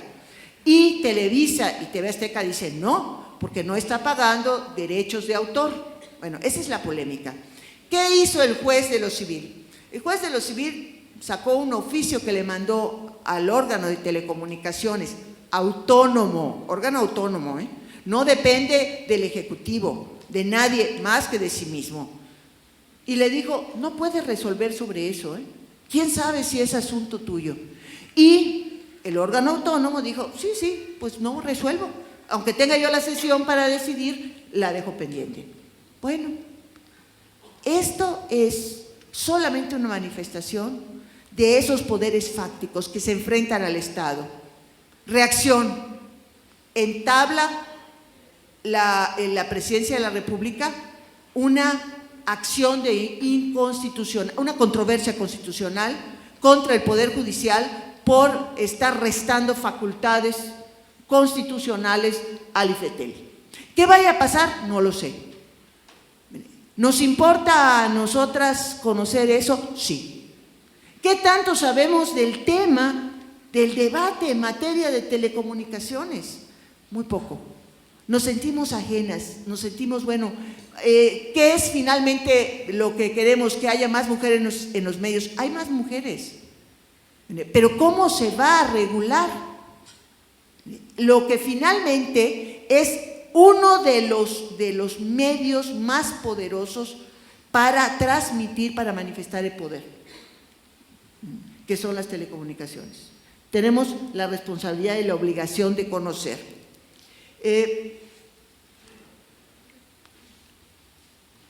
Ahora también, a guisa de conclusión, y estos temas de enterarnos de los debates son fundamentales. En todos ellos hubo un gran número de reformas constitucionales desde octubre de 2012, antes incluso que se instalara el nuevo gobierno, y me refiero concretamente a la reforma laboral.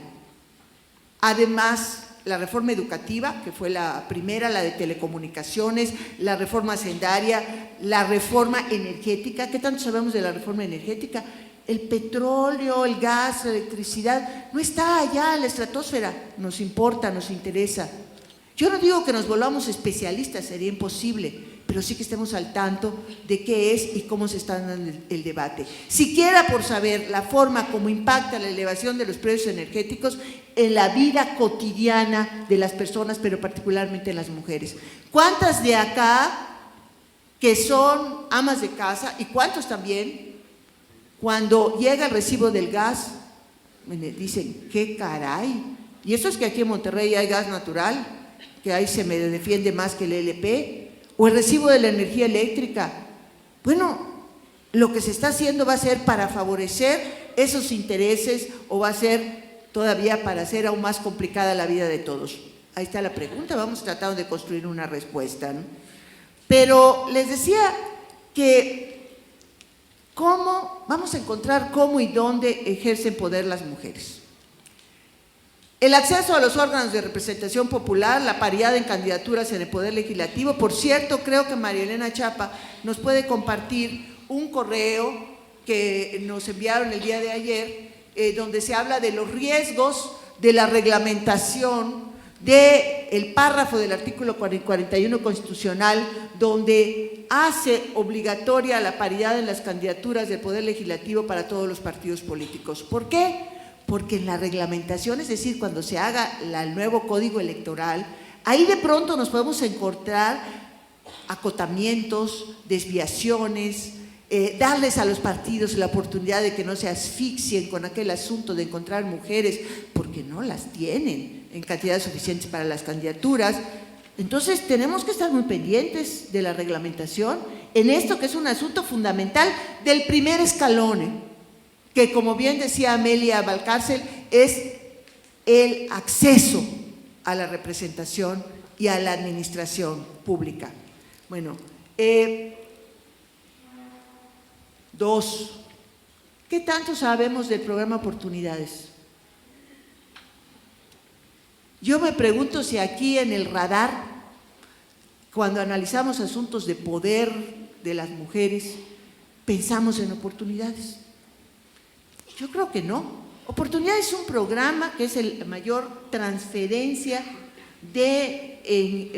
transferencia monetaria que se da a las familias en situación de pobreza.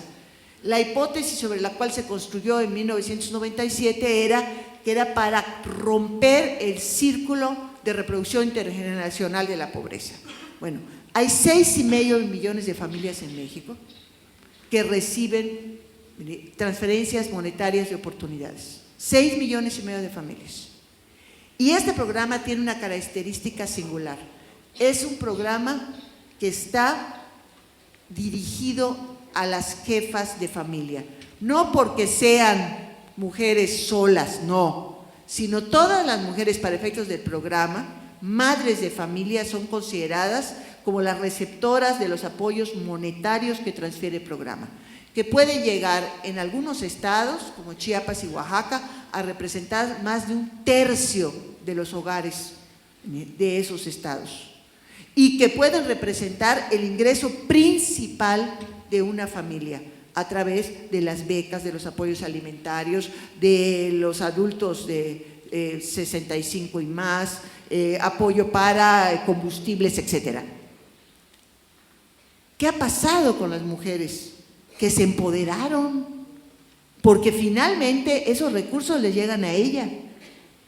Mujeres que participan en sus comunidades, que son vocales de oportunidades, hay más de 150,000 vocales de oportunidades en el país. Mujeres que están actuando en su comunidad, en su entorno. Mujeres a las que muchas veces no las vemos ni las mismas mujeres, que incluso siendo un programa diseñado para ser operados por mujeres, y no crean que por razones estrictamente de igualdad, no, porque las mujeres administramos bajo la hipótesis de que somos más honestas y más entregadas con la familia, mejor los recursos en vez de los hombres que después iban a gastarse eso en la cantina. No quiere decir que no haya la posibilidad de que el hombre le quite el dinero a la mujer y haga lo mismo. No hay que ejerza violencia, es cierto, pero una mujer empoderada que sabe que si ella no firma, no dan el dinero, es una mujer que ya transformó su vida. ¿Qué estamos haciendo con ellas? ¿Qué salidas estamos dando? Es una dimensión de la ciudadanía que no hemos explorado, que yo diría incluso que quizá hasta hemos menospreciado. Bueno, la otra, el diseño de políticas públicas para el cuidado de las personas, adultos mayores, niños en su primera infancia, pero sobre todo, ¿qué opinamos de la jornada escolar de tiempo completo? Estamos viendo el programa de jornada escolar de tiempo completo estrictamente desde la dimensión de los derechos de las niñas y los niños a una educación de mejor calidad. Después de lo que dijo Alicia, ya lo tomo con pinzas, ¿no? Pero el hecho es de que hay un esfuerzo institucional por establecer la jornada de tiempo completo en términos de derechos de la niñez mexicana. Oportunidades, mejores oportunidades, iguales oportunidades frente a los niños que acuden a escuela pública y los que acuden a escuela privada, mejores oportunidades en acceso a instrumentos para la educación y tiempo para otras actividades distintas a la mera enseñanza formal o a las materias, pues. Muy bien, y en términos de los derechos de las mujeres, ¿qué estamos viendo en el sentido de mujeres que trabajan fuera del hogar y que tienen el gravísimo problema de que al niño a los 4 años la guardería del Seguro Social se los entrega? Aquí está, el día que cumplen 4 años y tú a ver cómo le haces, ¿verdad? ¿A dónde lo llevas? Y las mujeres que son amas de casa, que trabajan en su hogar y que tienen la posibilidad de usar ese tiempo que tenían para atender a la hija, al hijo, para ellas, bien sea para un trabajo remunerado o simple y llanamente para el derecho a descansar, el derecho al ocio. Como mujeres, ¿qué estamos viendo sobre este programa?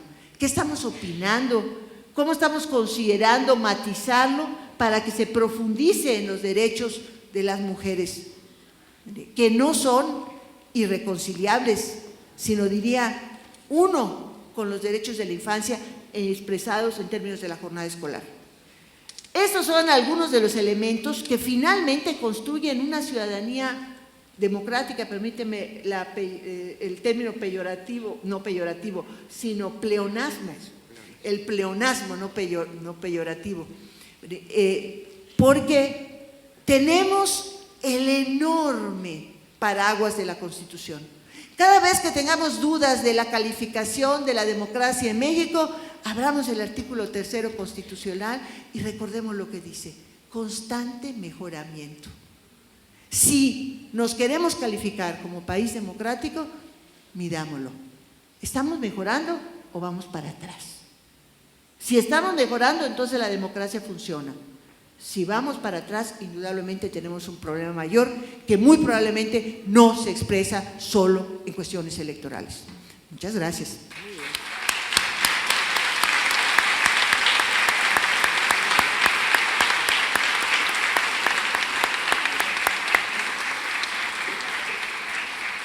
Abrimos la sesión de preguntas, respuestas a la expositora, Alicia Millares. Damos unos, a ver, ya tenemos a un voluntario del lado izquierdo, y vamos a darle el uso de la palabra, recordándoles, por favor, se identifiquen con su nombre y apellido y tratando de ser directos y concretos en sus preguntas. Bueno, buenos días, Samuel Muñiz, estudiante de Sociología. Respecto a la educación, hablando de la construcción del estudiante, desde niño hasta profesionista, que sigue la lógica del mercado, usted como asesora de igualdad en el gobierno de Zapatero, ¿cómo fue la gestión para contrarrestar esta lógica de mercado? Es decir, ¿se buscaban formar estos valores comunes sociales, esta pluralidad? ¿Se buscó esta movilidad social? ¿O tal vez se dio cuenta que se siguió reproduciendo este discurso de mercado? ¿Cómo se dio esta gestión, esta igualdad? Si nos puede comentar, doctora Millares. La verdad es que te lo resumiría, pues la gestión no debió de ser muy buena porque nos echaron.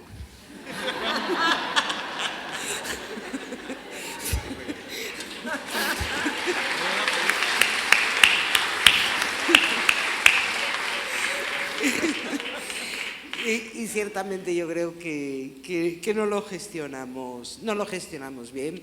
Primero, no reconocimos la crisis económica, luego hablamos de los brotes verdes y estábamos cayendo en picado, pero también es cierto que pienso que al margen de la acción del gobierno, en este caso el gobierno Zapatero, el problema en Europa y la crisis mundial, la crisis económica en Europa, la gestión realmente no estaba en manos de los gobiernos nacionales, de los Estados-nación.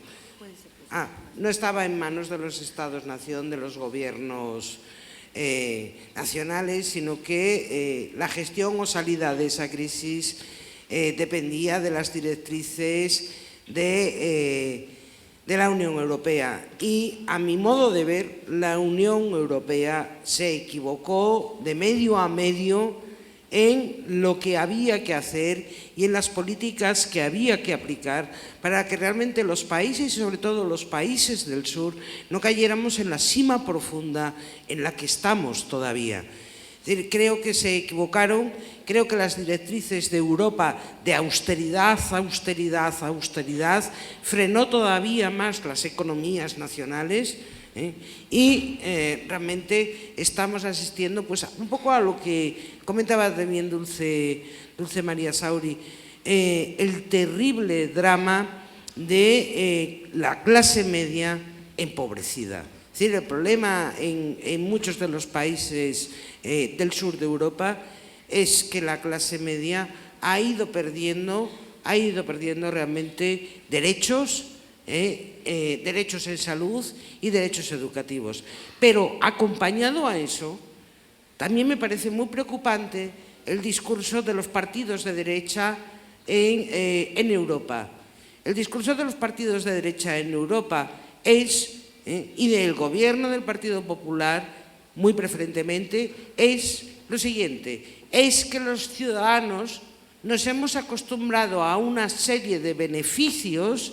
Y cuando dicen beneficios se están refiriendo a la educación y a la sanidad, y ahora tenemos que ajustar y por lo tanto no disfrutar de esos beneficios. A mí el trasvase del lenguaje de considerar a los derechos beneficios, nosotros lo hicimos mal, vale, pero el orden valorativo que supone eso es todavía peor. Es decir, me niego a aceptar que un derecho consolidado sea un beneficio.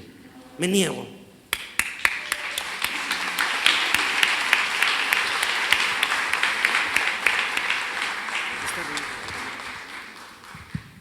Ahora, del lado derecho, por favor. Buenos días, mi nombre es Amparo Menchaca, yo vengo de la Unidad Anticorrupción del Estado. Y mi pregunta es para la doctora Alicia. Me quedo muy preocupada con el comentario respecto a la educación. Así lo entiendo yo. Es como si el sistema educativo actual estuviera formando personas para únicamente que sepan trabajar y no que sepan pensar. Entonces, si bien es cierto, como padres no podemos dejarle toda la responsabilidad de formar a una persona a las escuelas o al Estado, ¿qué podríamos hacer como padres y madres para nuestros hijos? O sea, para no nada más enseñarlos a trabajar, sino que también tengan ese sentido crítico del que usted hablaba. Doctora, si gustas. Sí. A ver, la verdad es que estaba describiendo un panorama que, insisto, no solamente es que suceda aquí, que suceda en España, creo que es hacia dónde va la educación.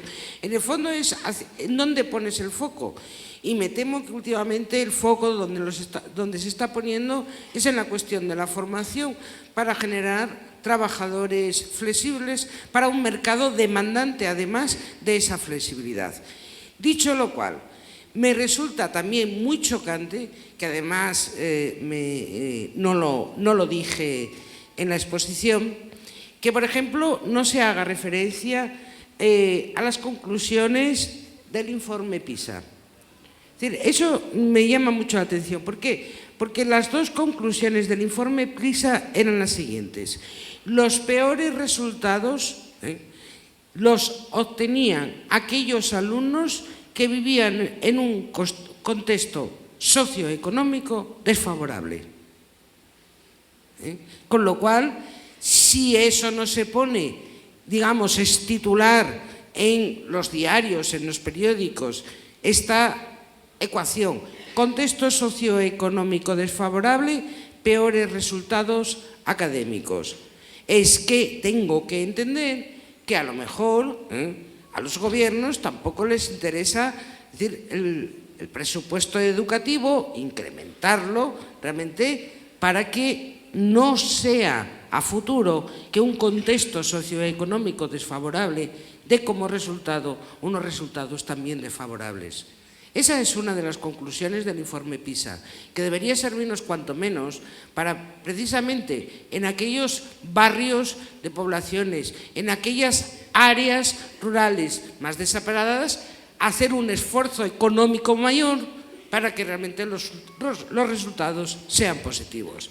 Y la segunda conclusión de PISA, que es igual de reveladora de la primera, era que, yo no sé, aquí en México, en España siempre tenemos el conflicto entre la educación pública y la educación privada. No lo sé aquí. Pero la conclusión del informe era la siguiente. Las diferencias de resultados entre la educación pública y privada es favorable a la privada. Ahora bien, si incluimos la variable condicionamiento socioeconómico y descartamos a todas las personas a todos los alumnos que obtenían resultados desfavorables, poniéndole ese indicador, la conclusión era que los resultados de la educación pública y en la educación privada eran iguales. Iguales. Por lo tanto, a veces también, en ese sentido, y eso tiene mucho que ver con la elección de los padres. Es sabido que muchos padres, precisamente para favorecer al final del tránsito educativo el éxito laboral de su hijo, normalmente suelen hacer un esfuerzo monetario para educar a sus hijos en la educación privada. El asunto es que ese esfuerzo monetario, si realmente en vez de tuvieran que hacerlo los padres, lo hicieran los estados y los gobiernos en aquellas áreas desfavorables, conseguiríamos resultados iguales en los dos ámbitos. Y respecto también de los padres, el tema de la elección. Es cierto que los padres tienen el derecho y la responsabilidad de educar a sus hijos. Es decir, a ellos les compete. Ahora bien, ya no tienen tanto el derecho de aislar a sus hijos de otras formas de vida y de aislar a sus hijos de que entren en contacto con otros digamos eso, formas de vida, creencias y opiniones. Y digo esto porque en muy buena medida muchos padres creen que también el éxito educativo de sus hijos a futuro depende en muy buena medida de aislarlos de formas de vida distintas a la suya, de aislarlos de modos de vida distintos a lo suyo. La educación es contraste y una persona adulta será una persona mucho más rica si ha vivido el contraste, la pluralidad y las formas de vida desde que inicia su etapa educativa. Será un ciudadano a futuro comprometido, una persona aislada de otras formas de vida, aislada de otro sistema de creencias. Muy posiblemente será un ciudadano, cuando sea adulto, intolerante y muy poco plural. Nada más, solamente eso.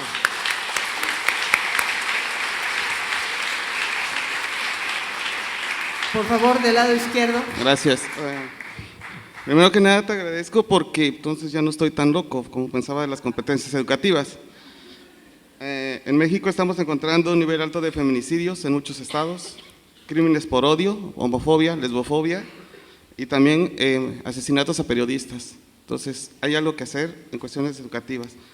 Entonces si la educación es un derecho, como lo decías que a mí me gusta, pero también si la educación es una tecnología de poder, como dice Foucault, entonces esta educación, a partir de esas competencias educativas, se convierte en un sistema de corrupción.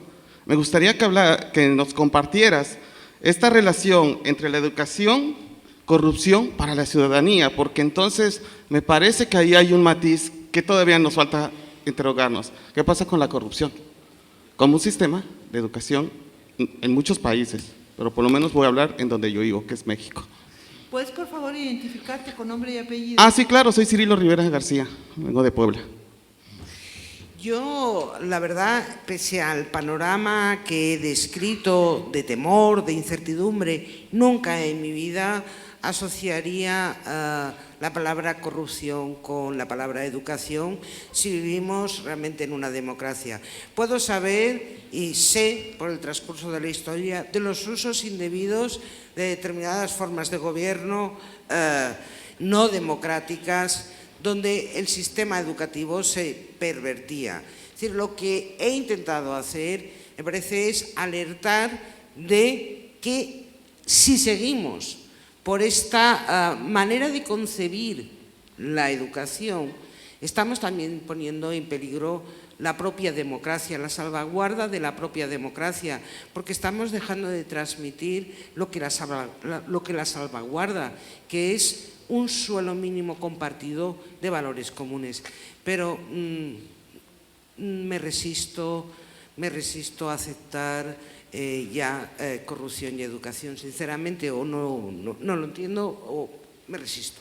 Es decir, no. Es decir, puede haber modelos educativos equivocados, pero yo nunca hablaría de modelos educativos que aboquen a la corrupción de la ciudadanía. No lo haría, vamos. Por favor, del lado derecho. Buenos días nuevamente. Hoy no voy a replicar sobre si estamos predestinadas a las labores de la salud, de los cuidados, de la educación. Como igual, no voy a poner en discusión de duda si basta el respeto en el orden, en la libertad, en el conocimiento al que la mujer ha arribado poco a poco en estas recientes décadas en las que se está preparando más y mejor. Hoy solamente quiero hacer un comentario referente al poder.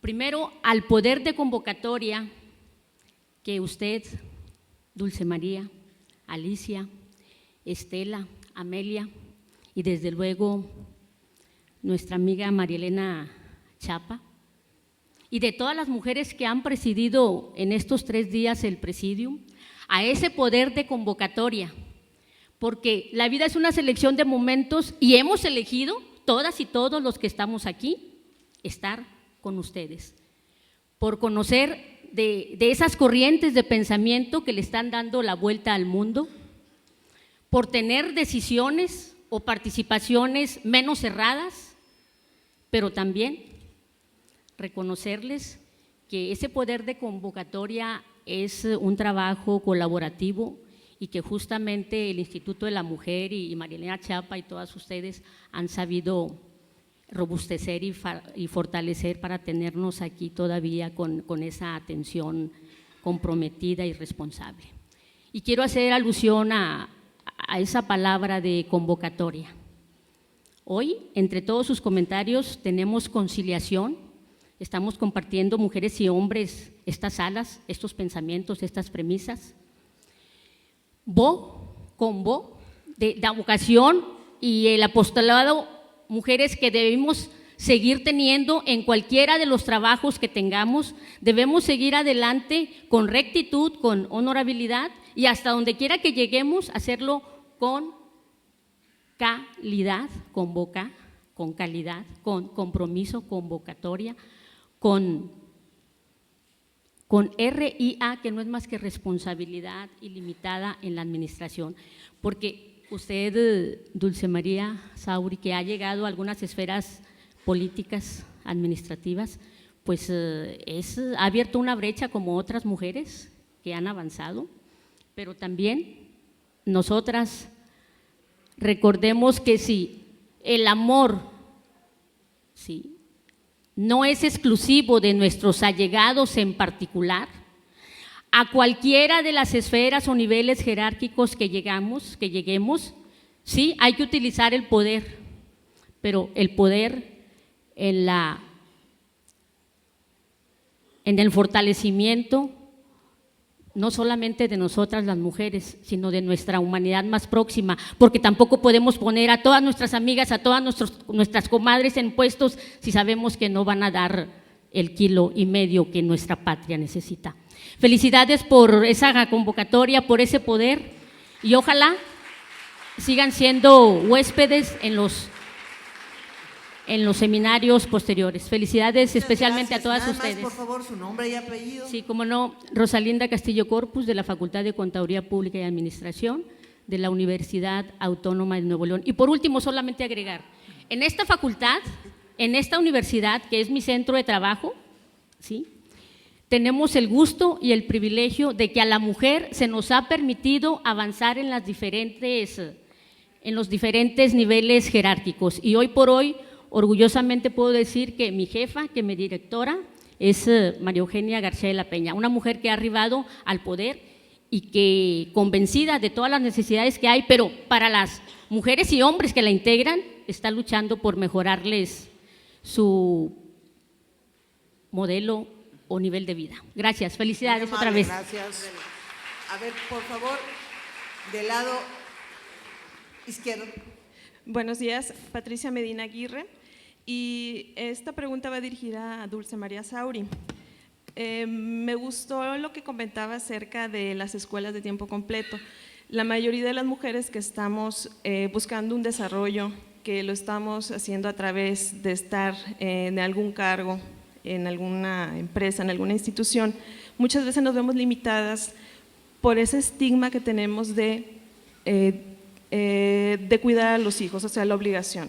Yo creo que la obligación es compartida y bueno, afortunadamente yo tengo una pareja que es compartida, pero en muchas de las veces se nos otorga únicamente una licencia médica de cuidados maternos, no existe una que haga también al papá responsable de eso o compartirlo.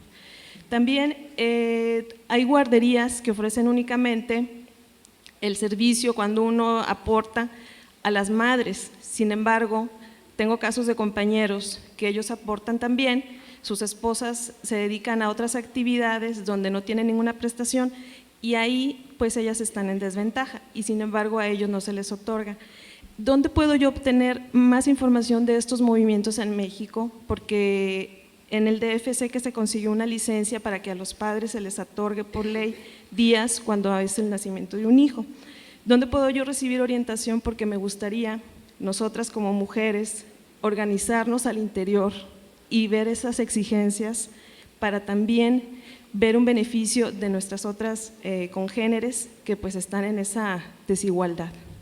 Algunas experiencias aquí en México de algunos grupos y obtener más información para alguna acción concreta. Muy bien, así muy directo y específico. Todos los temas relacionados con las guarderías, que es una prestación por la cual se paga una aportación en Seguro Social, que es tripartita, que le pagan mujeres y hombres. Todos los trabajadores que están inscritos bajo el régimen del Seguro Social lo pagan. Bueno, el problema básico es que ese derecho, vamos a decir, o esta prestación, como se le llama también, durante mucho tiempo no tuvo efectos prácticos porque simple y llanamente no se podía abrir el número de centros de desarrollo infantil o guarderías que se necesitan para cubrir las necesidades de las madres trabajadoras. Y efectivamente, como señala la compañera, los padres, aun cuando tengan necesidad, tienen que probar que no hay una mujer que se haga cargo de los hijos. Eso no está en la ley, está en los reglamentos. Aquí me están diciendo, bueno, si hay alguna… bueno, aquí están pidiendo que pase, pero que pase. Ahora, yo también haría la sugerencia,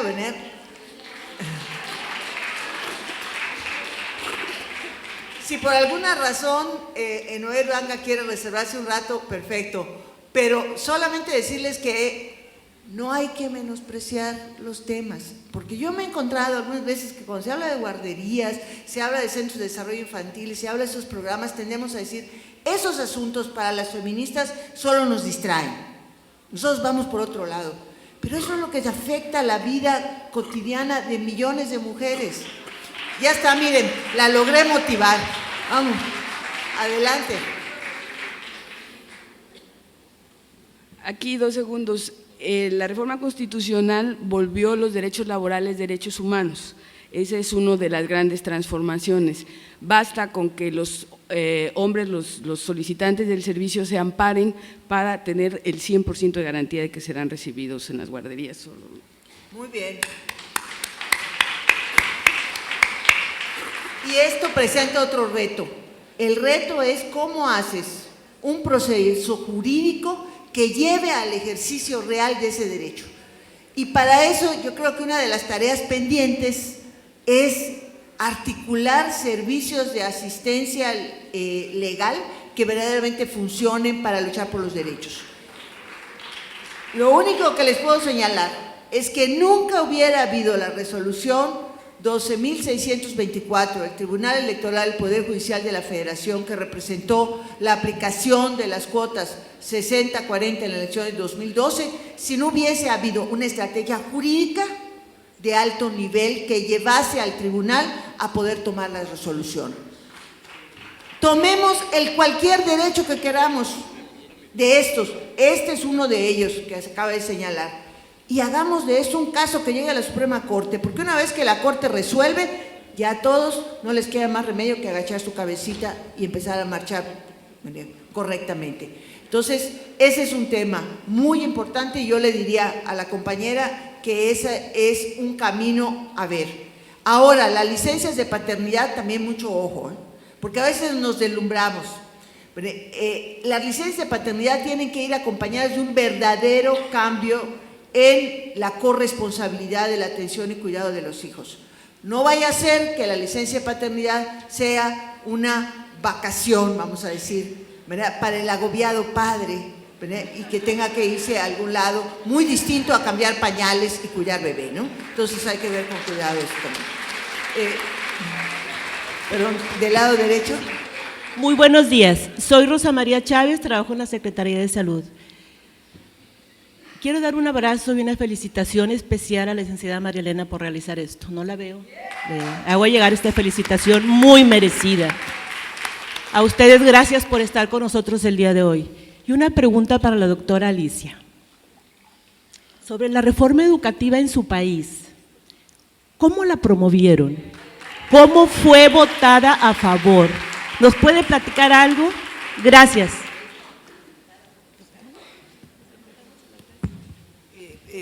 Me preguntaba si cómo la promovieron. ¿Cómo la publicitaron? ¿Cómo se logró?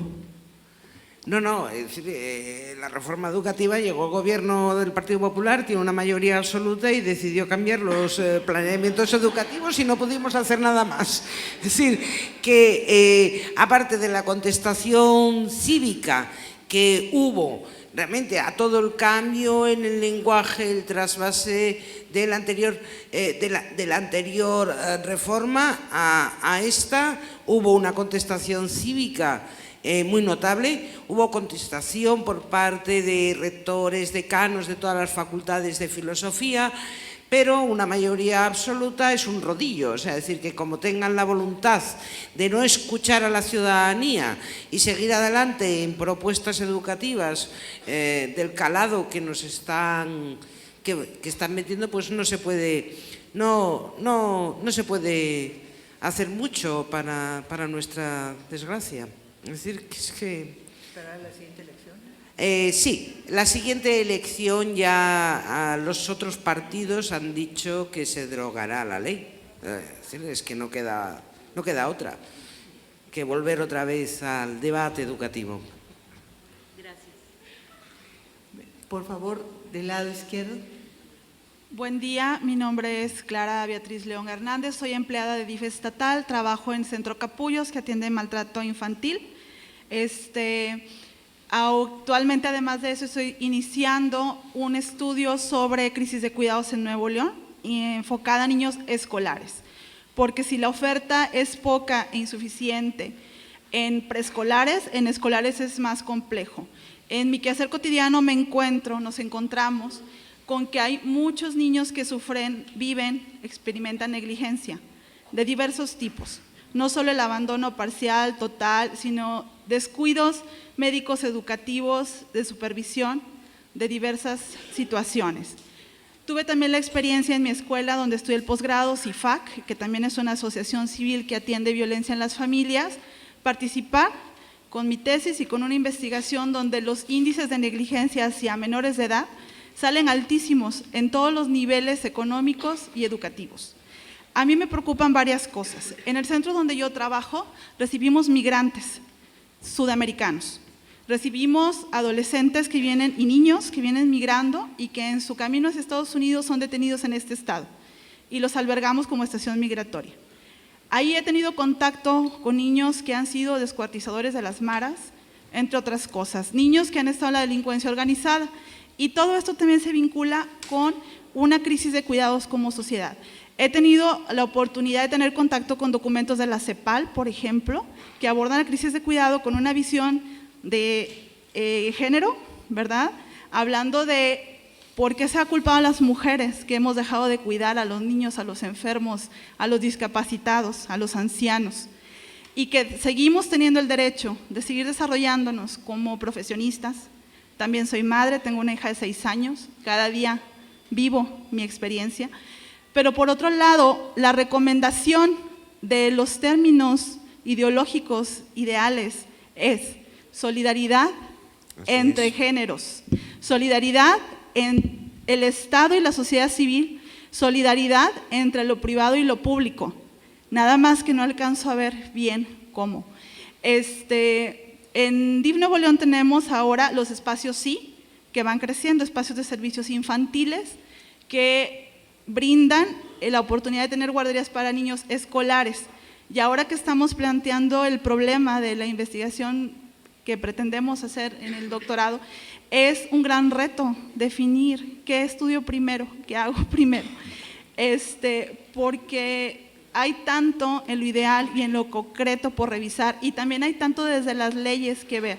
Desde luego las escuelas de horario extendido, yo por ejemplo que atiendo casos cotidianamente de reportes, encuentro que a las 2 de la tarde, 2:30 termina la jornada para donde se carece de la infraestructura de los comedores, que no termina hasta las 4, ¿verdad? O sea, ahí en lo real yo estoy cotidianamente en contacto con estas familias. Y por otro lado, hay un porcentaje que no conozco a precisión de niños y niñas que sufren de ese descuido o falta de cuidado de los adultos, del género que seamos, y que a veces no son por razones laborales. Y entonces a mí me surgió otra idea, que es el individualismo y el consumo, antes que la formación, y me preocupa bastante, porque los maras vienen de la generación de la guerra, donde en El Salvador, donde no se vio el desarrollo, la empatía con el desarrollo de ese ser. Y también nosotras como feministas, yo me considero una feminista primeriza, muy simpatizante, que me falta mucho conocer,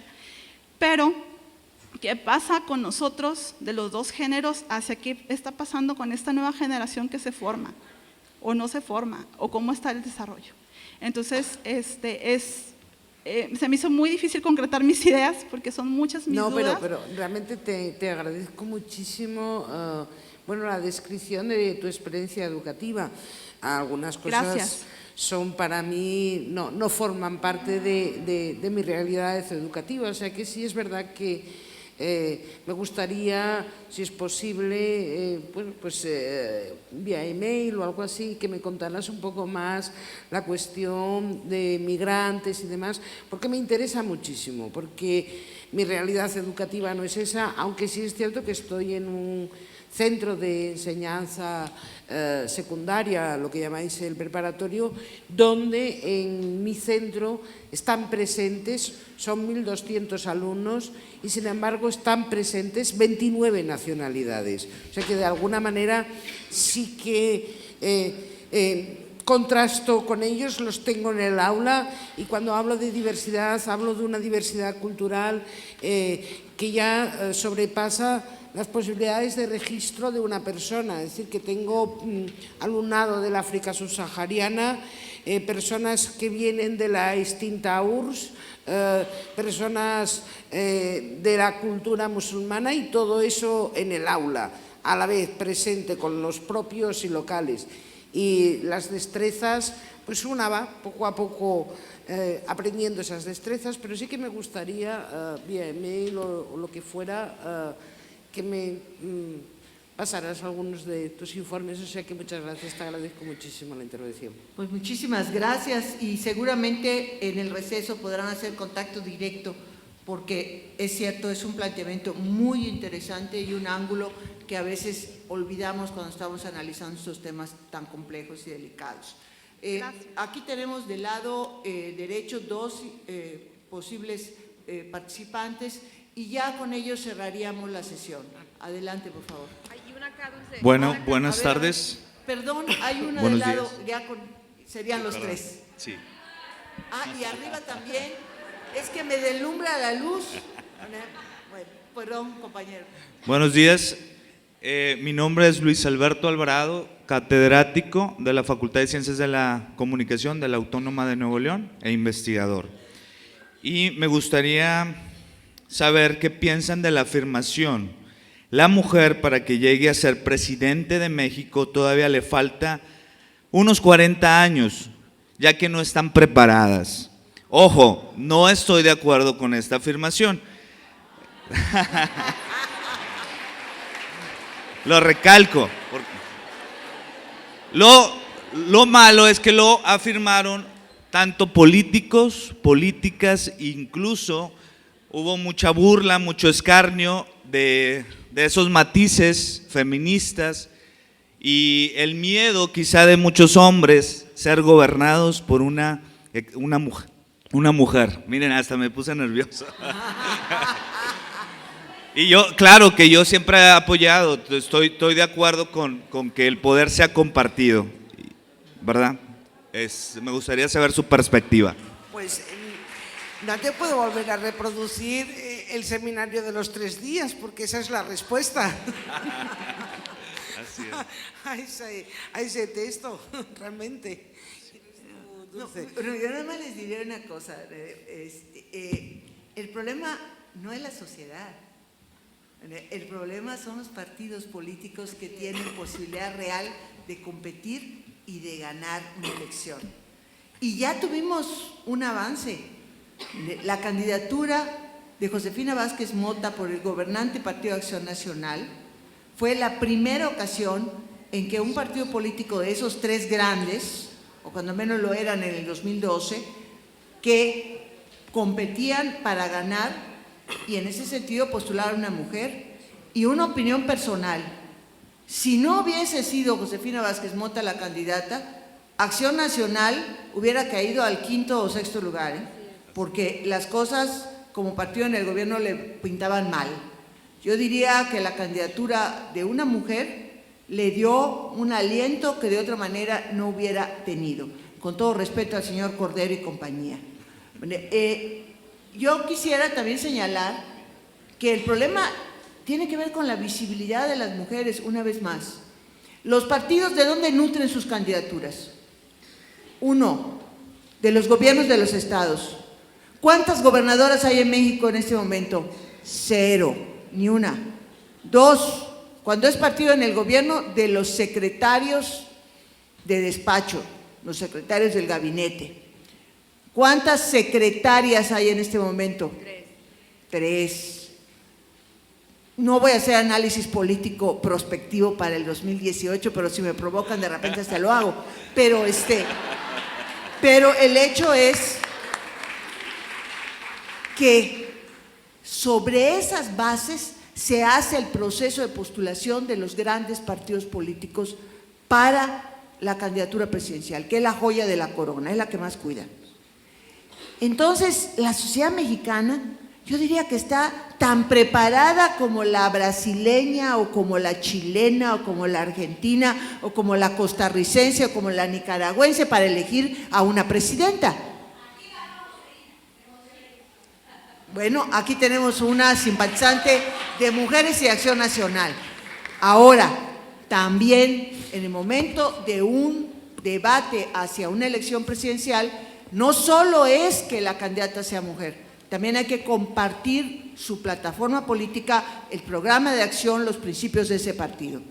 Y tenemos que ser, como votantes, mujeres y hombres, muy conscientes que cuando votamos estamos votando no solo por la persona, sino por su programa. Como sucedió en España con el PP, los españoles y las españolas que votaron PP porque estaban molestos con el Partido Socialista, posiblemente lo hicieron como una manifestación de rechazo y de enojo y no se pusieron a ver las consecuencias que habría en la sanidad y en la educación. El enojo, el voto visceral es un lujo que los ciudadanos y las ciudadanas no podemos darnos, hay que analizar. Entonces, bueno, yo espero que los partidos políticos en México empiecen a componerse. El 2018 es un gran interrogante. Vamos a ver qué pasa. La política, como dice mi ambivalente y querido Moisés Naim, está cambiando como el poder muy aceleradamente. Bueno, por favor, aquí de lado. Gracias. Perdón, arriba, porque me toca arriba, no he tocado. Por favor, arriba. Buenos días, mi nombre es Aquilio González, soy alumna de la Facultad de Trabajo Social y Desarrollo Humano. Mi pregunta, conforme a lo que estudio, es para la señora Alicia Miralles, es cómo podemos dejar o que se siga implementando el desarrollo humano, que son las bases de una sociedad.